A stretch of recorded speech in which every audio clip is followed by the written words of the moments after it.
The only opening I have to preface this review of Love Rain is Jung-Suk. I feel like it's enough said.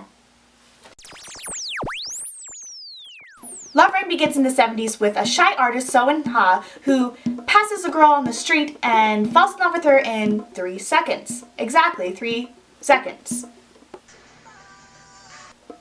That girl, Kim Yoon-hee, is a new girl in that town, and every boy apparently is in love with her, but no one seems to be able to get a date from her.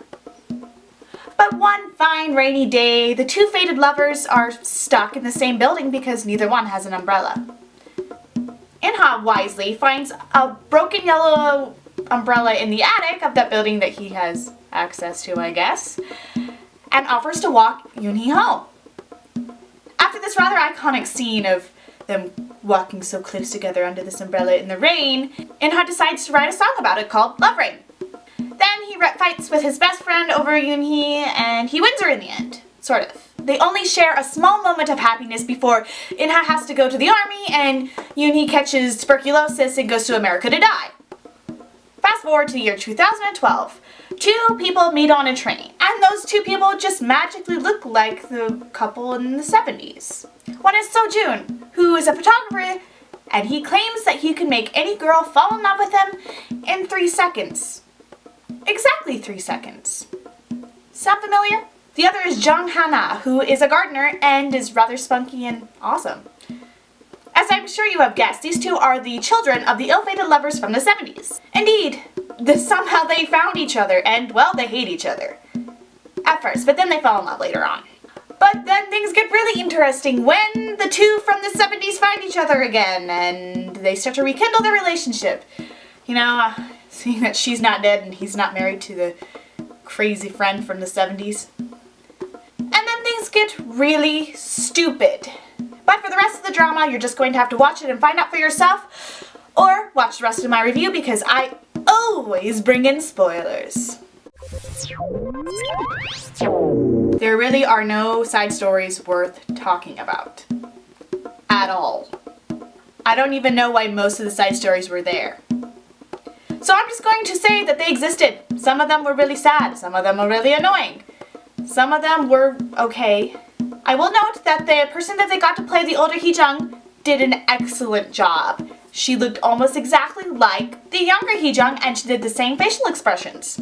So kudos for that, but really there isn't much else to talk about. Complete writer fail! Huh? Go stand in the corner.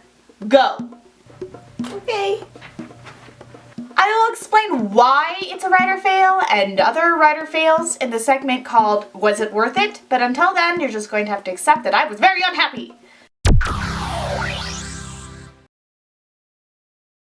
Because technically there were 2 love stories in this drama, I'm going to have to rate both of them. Yoon-hee was a total doormat. She is such a 10. She let basically everyone walk right all over her. I personally did not care very much for her later on in the drama. I felt very disconnected from her. But I liked her in the 70s, a little bit more at least. That's all I'm going to say about her. Hannah is a 3 on the doormat scale.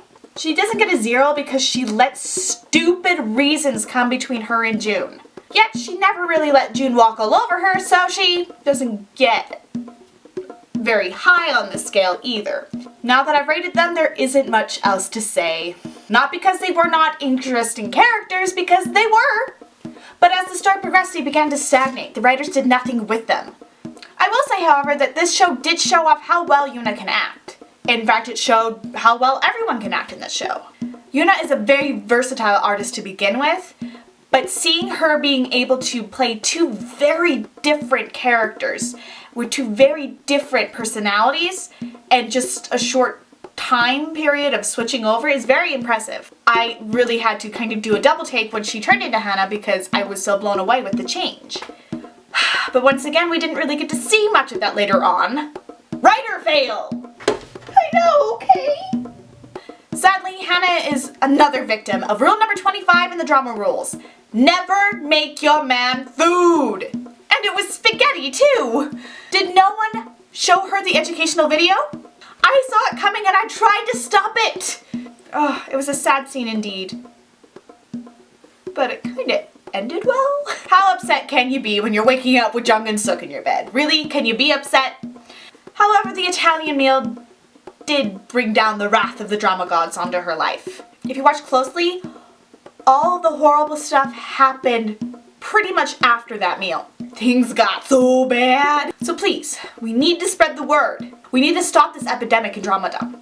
No more mains and leads cooking! All I'm gonna say in this segment is Jung and Suk. Just kidding. Almost. Once again, I have to rate both of the side stories because there was one in the 70s and then the one in 2012. Meh. And Hot in the 70s was not a jerk. He was more of a loser nice guy. So he'll get a rating of 2 on the jerk face scale because when he was older, he was kind of a jerk to his ex-wife and to his son and a lot of people actually. I just didn't really like him when he got older. But when he was young, he was a loser nice guy that got the girl in the end.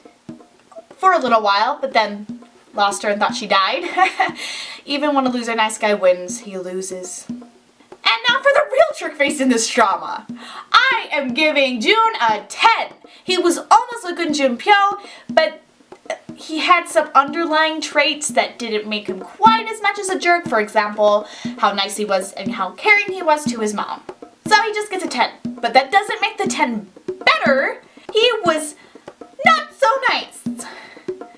He made a girl give him her coat because he was cold. He took Hannah's phone and wouldn't give it back and went through her stuff and then dropped it into a hot spring. And those are just the little things that he did as a jerk face. I do not care what his excuse was. He did not have the right to do those demeaning and cruel things to Hannah. He did so much that made me want to jump through the screen and flip his dinner table, but that wasn't really possible, so I would just kind of pinch his head with my fingers to the screen. But even his jerkiness that made sense didn't last. It just got lost in this confusion and I didn't know what was going on and nothing was making sense and he stagnated. Just like all the other characters stagnated. Writer fail!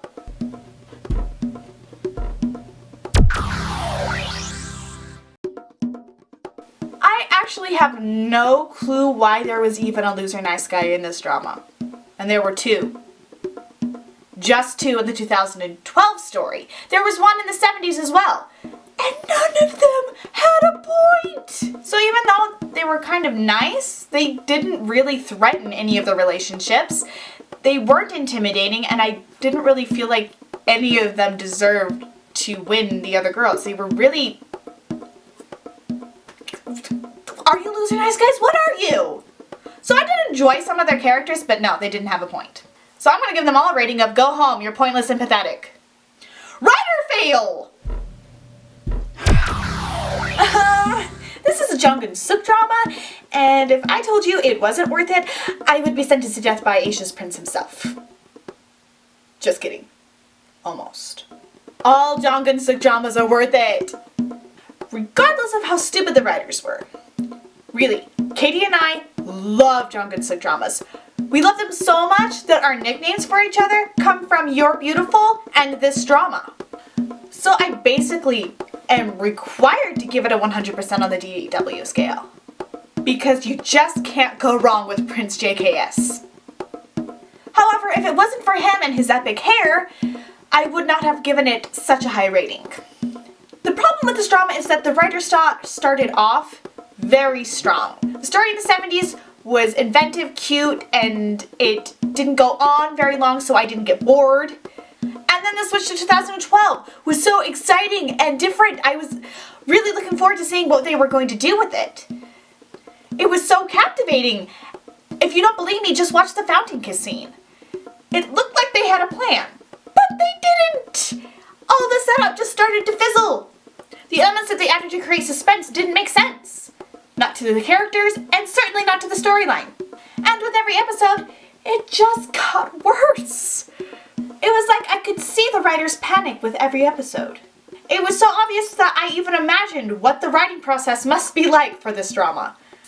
Writer Kim, yes, what is it? All the plot development I have for this drama is going nowhere. All the reasons for the main couple to stay away from each other aren't valid anymore. I don't know how to end this drama. People are starting to notice. Right. Try killing off the mother of the main lead. Ooh, good idea. What now? The audience doesn't seem to like that idea, and it really doesn't solve the problems that came from the relationship in the 70s that scarred the rest of the characters for life. Right. Well, then just make her go blind and make the mother of the male lead hate the female lead. Yeah, I've been there, done that. Alright, well, then make the male lead really angry and filled with hate and lash out for no reason. I've done that too. The reasons aren't valid, I tell you. The more I do, the more I screw up these characters. It doesn't make any sense. Alright, well, just let me have a look at it. Alright. Let's have a look at this and... what I can...